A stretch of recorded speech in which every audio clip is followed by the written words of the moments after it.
ಮಕರ ಮುದ್ರೆ ಹೇಗ್ ಮಾಡ್ಬೇಕಂದ್ರೆ ಎಡಗೈಯ ಕೆಳಗೆ ಬಲಗೈಯನ್ನ ಇಡಬೇಕು. ಬಲಗೈಯ ಅಗ್ನಿ ತತ್ವದ ಹೆಬ್ಬೆರಳಿನಿಂದ ಎಡಗೈ ಅಂಗೈ ಮಧ್ಯದಲ್ಲಿ ಪ್ರೆಸ್ ಮಾಡಬೇಕು. ಇಲ್ಲಿ ಹೆಬ್ಬೆರಳನ್ನ ನಾವು ಯಾವ ರೀತಿ ತಗೋಬೇಕಂದ್ರೆ ಉಂಗುರು ಬೆರಳು ಮತ್ತು ಕಿರುಬೆರಳು ಇದರ ಮಧ್ಯದಿಂದ ತೆಗೆದುಕೊಳ್ಬೇಕು.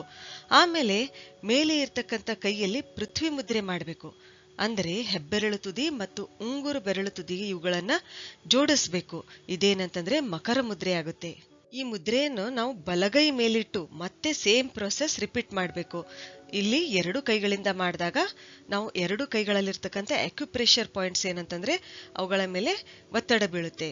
ಇದೇನಂತಂದ್ರೆ ಈ ಕೈಯಿಂದ ಕೂಡ ನಾವು ಮಕರ ಮುದ್ರೆಯನ್ನ ಮಾಡಬೇಕು. ಈ ಮುದ್ರೆಯನ್ನು 5ರಿಂದ 10 ನಿಮಿಷ ದಿನಕ್ಕೆ 3 ಸಲ ಮಾಡಬೇಕು. ದೀರ್ಘವಾಗಿ ಉಸಿರಾಡುತ್ತಾ ಮಾಡಬೇಕು. ಮಕರ ಮುದ್ರೆ ಮಾಡೋದ್ರಿಂದ ಪೃಥ್ವಿ ಮುದ್ರೆ ಮಾಡೋದ್ರಿಂದ ಸಿಗ್ತಕ್ಕಂಥ ಎಲ್ಲಾ ಲಾಭಗಳು ಇಲ್ಲಿ ಕೂಡ ಸಿಗುತ್ತವೆ.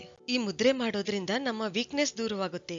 ಅನೀಮಿಯಾ ನಿವಾರಣೆಯಾಗಿ ನಮ್ಮಲ್ಲಿ ಉತ್ಸಾಹ ಹೆಚ್ಚುತ್ತದೆ. ದುಃಖದ ಭಾವನೆ ಕಡಿಮೆಯಾಗುತ್ತೆ. ಖಿನ್ನತೆ ನಿವಾರಣೆಯಾಗಿ ಆತ್ಮಸ್ಥೈರ್ಯ ಹೆಚ್ಚುತ್ತದೆ. ಈ ಮುದ್ರೆ ಎಷ್ಟೊಂದು ಅದ್ಭುತ ಅಂದ್ರೆ ಈ ಮುದ್ರೆ ಮಾಡೋದ್ರಿಂದ ನಮ್ಮ ಕಣ್ಣುಗಳ ಸುತ್ತ ಉಂಟಾಗಿರ್ತಕ್ಕಂಥ ಡಾರ್ಕ್ ಸರ್ಕಲ್ಸ್ ದೂರವಾಗುತ್ತವೆ. ಈ ಮುದ್ರೆಯಲ್ಲಿ ನಮ್ಮ ಅಂಗೈಯಲ್ಲಿರ್ತಕ್ಕಂಥ ಕಿಡ್ನಿಯ ಅಕ್ಯುಪ್ರೆಷರ್ ಪಾಯಿಂಟ್ ಮೇಲೆ ಒತ್ತಡ ಬೀಳೋದ್ರಿಂದ ನಮ್ಮ ಕಿಡ್ನಿ ಮೂತ್ರಜನಕಾಂಗದ ಸಮಸ್ಯೆಗಳು ಶಮನಗೊಳ್ಳುತ್ತವೆ. ಅಷ್ಟೇ ಅಲ್ಲ, ಈ ಮುದ್ರೆ ಮಾಡೋದ್ರಿಂದ ಮೂತ್ರ ರೋಗಗಳು ಉಂಟಾಗೋದಿಲ್ಲ. ಸರಿ, ಹಾಗಾದ್ರೆ ಮುಂದಿನ ವಿಡಿಯೋದಲ್ಲಿ ಮತ್ತೊಂದು ಉಪಯುಕ್ತವಾದ ಮಾಹಿತಿಯೊಂದಿಗೆ ಭೇಟಿಯಾಗೋಣ. ಧನ್ಯವಾದಗಳು.